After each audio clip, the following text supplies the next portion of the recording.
నమస్తే welcome to D24 news. Srikakulam జిల్లా పాతపట్నం నియోజకవర్గంలో గత ప్రభుత్వ హయాంలో భూ ఆక్రమణలు జరిగాయని తెలుగుదేశం పార్టీ మండల అధ్యక్షుడు పైన బాబ్జీ తెలిపారు. బుధవారం ప్రముఖ పత్రికలో వచ్చిన కథనానికి తెదేపా నాయకులు విలేకరుల సమావేశం ఏర్పాటు చేశారు. ఈ సమావేశంలో ఆయన మాట్లాడుతూ తెలుగుదేశం పార్టీ నాయకులకు సంబంధం లేని స్థలాన్ని గురించి ఆక్రమణ జరిగిందని కథనాలు రాయడం సరికాదన్నారు. పంచాయతీ ఆధ్వర్యంలో ప్రైవేట్ బస్సులకు 20 రూపాయలు ఆశీలు వసూలు చేస్తుండగా అక్రమంగా 800 రూపాయలు ఆశీలు వసూలు చేస్తున్నారని, పత్రికల్లో అసత్య ప్రచారాలు చేస్తున్నారని ఆవేదన వ్యక్తం చేశారు. ట్రావెల్ బస్సు యాజమాన్యాన్ని పిలిపించి వారు విలేకరుల ముందు వివరణ ఇచ్చారు. ప్రభుత్వ పాఠశాల స్థలం ఆక్రమణకు గురైందని, ఎర్ర చెరువులోనే విరివిగా ఆక్రమణలు జరిగాయని, జగనన్న కాలనీలో స్థానికంగా లేకపోయినా వైకాపా నాయకులు డబ్బులు వసూలు చేసి ఇల్లు పట్టాలను మంజూరు చేశారన్నారు. ఈ క్రమంలో పాతపట్నం పట్టణ అధ్యక్షులు సైలాడ సతీష్, పాతపట్నం, కొత్తూరు మండలాలకు చెందిన నాయకులు, కార్యకర్తలు పాల్గొన్నారు. ఈరోజు మేము సాక్షి పేపర్లో ఒక ఆర్టికల్ చదివాం. దెయ్యాలు వేదాలు వర్ణించినట్టుంది. మరి గతంలో ఎక్కడేం జరిగినా మా ఎమ్మెల్యేకి ఆపాదించి సాక్షి పేపర్లో దాన్ని వక్రీకరించి రాయించడంలో సిద్ధహస్తులైనటువంటి గత 15 ఏళ్ళు ఈ ఇసుక బుక్కినటువంటి పెద్దలు ఉన్నారు. వాళ్ళకి ఇది వెనతో పెట్టిన విద్య. మరి ఈరోజు మా నాయకుడు గతంలో ఎప్పుడైనా ఇసుక వ్యాపారం చేశారా, లేకుంటే తెలుగు తమ్ముళ్ళు ఎవరైనా ఇసుక వ్యాపారం చేస్తున్నారా? ఈరోజు వాళ్ళ పార్టీలో ఉన్నటువంటి వాళ్ళే ఈ ఇసుక దోపిడీలకు పాల్పడి మరి గత ఈ 5 ఏళ్లలో ఎంతవరకు ఏం జరిగిందంటే ప్రజలు బుద్ధి చెప్పినా ఇంకా జ్ఞానోదయం కాలేదు. మరి ఈరోజు ఆయన మా ఎమ్మెల్యే గారు ఆయన స్వహస్తాలతో, ఆయన జోబు డబ్బులతో మరి ఎటువంటి కార్యక్రమాలు, ఏ గుడి కట్టాలన్నా వారి తాలూకా చేసాలో కావాల్సిందే. ఏ పేద విద్యార్థి తన విద్యా కార్యక్రమాలు జరిపించాలన్నా ఆయన చేయగలవలసిందే. ఏ గుడి, బడి, వైద్యం ఎందులో చూసుకున్నా మా ఎమ్మెల్యే తన పాకెట్ మనీని ఆయన ప్రజలకి ఎంత ఖర్చు పెడుతుంటే వీళ్ళకి ఎట్లా వచ్చింది ఇలా తప్పుడు రాతలు రాయించడం? మరి ఇలాంటివి ప్రజల్లో చులకన భావం పొందడానికే తప్ప వాళ్ళకి దీనివల్ల ఫలితాలు ఏమీ ఉండవు.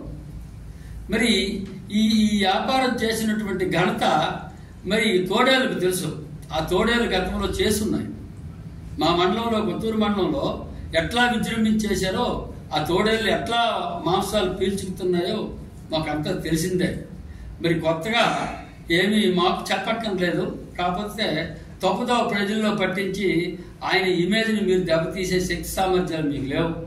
ఏదో ఈరోజు తెలిసి తెలియక మీరు ఎవరో తప్పుడుగా మీకు వక్రీకరిస్తే రాశారు. కానీ ఇక ముందు ఇలాంటి తప్పుడు రాత్రికైతే తెలుగు తమ్ముళ్ళు ఎవరు క్షమించరు.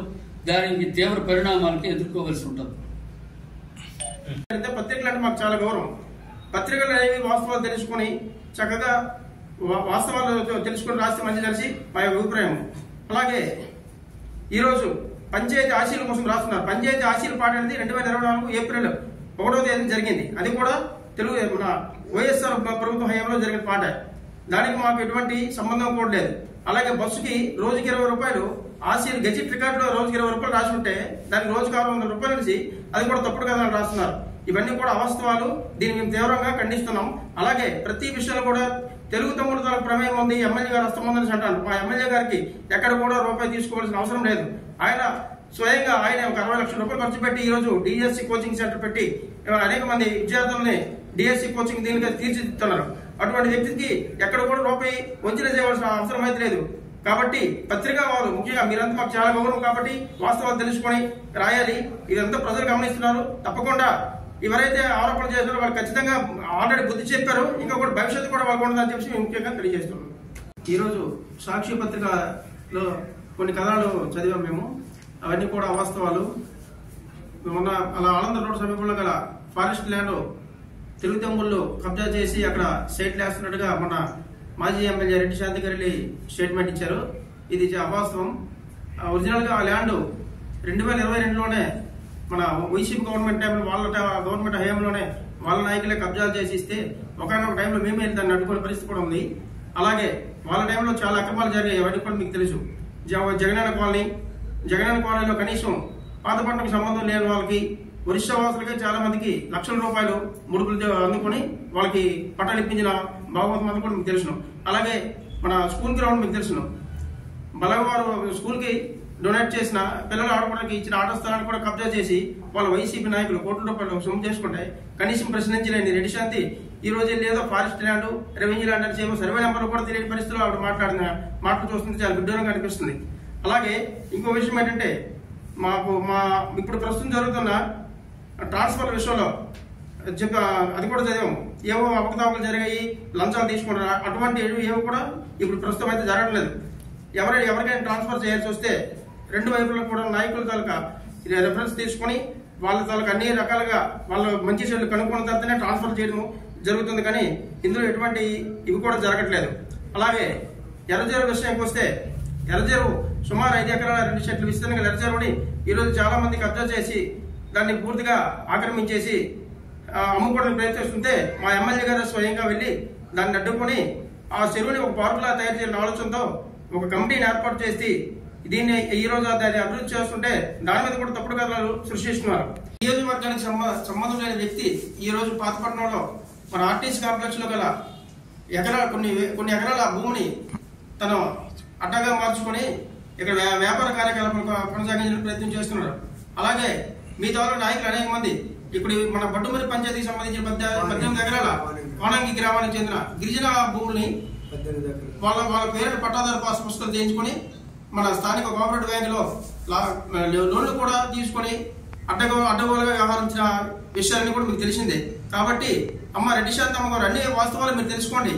ఏవైనా అక్రమాలు అన్యాయాలు జరిగినాయంటే అవి మీ హయాంలో మీ నాయకులు చేసినవే తప్ప ఇప్పటి వరకు కనీసం మా ప్రభుత్వం వచ్చి 3 నెలలు జరుగుతున్నా సరే మా తెలుగు తమ్ముళ్ళు కూడా ఎక్కడ కూడా మా వల్ల ఎటువంటి తప్పు జరిగినా మా ప్రమేయం ఎందులో ఉన్నా సరే మేము తప్పకుండా మేము ఏ ఒక్క దీనికైనా సరే ఒప్పుకుంటాం. మీకు దమ్ముంటే సవాల్ చేస్తున్నాం, రండి, మేము ఏమైనా తప్పులు చేస్తే మాకు నిరూపించగలండి.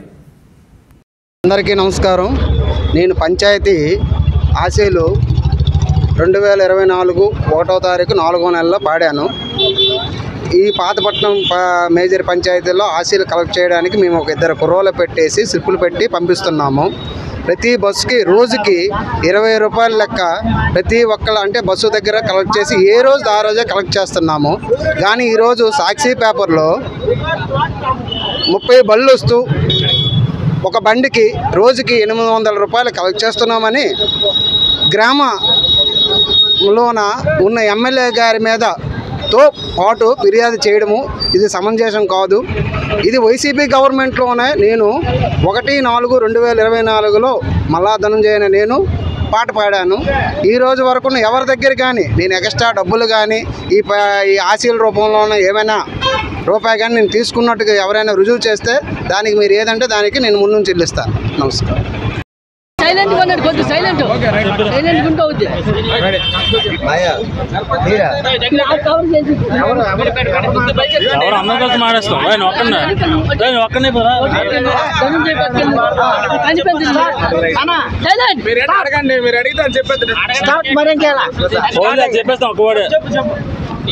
చూడండి, అందరికీ నమస్కారం.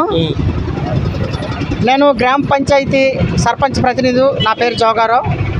అయితే ఈ ఆశీల విషయంలో చిన్న డిస్కషన్ జరిగింది.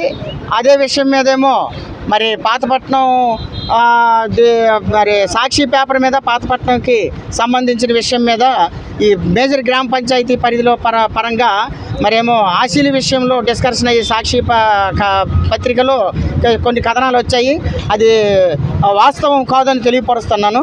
ఎందుకంటే 2024 4వ నెల 1వ తేదీన మనకి ఈ ఆశీలు అనేది పాట జరుగుతుంది. ప్రతి సంవత్సరంకి ఒకసారి పాట జరుగుద్ది. ఆ పాటకి మన ధనంజయ్ గారు ఏమో పాడడం జరిగింది. ప్రతి బస్సుకి కూడా, కారుకి కూడా, ఆటోకి కూడా, అలాగే మరి లారీలకి కూడా ఇక్కడ దింపినటువంటి ప్రతి ఒక్క వాహనంకి కూడా మేము ఆశీల కలెక్షన్ అనేది చేస్తుంటాం.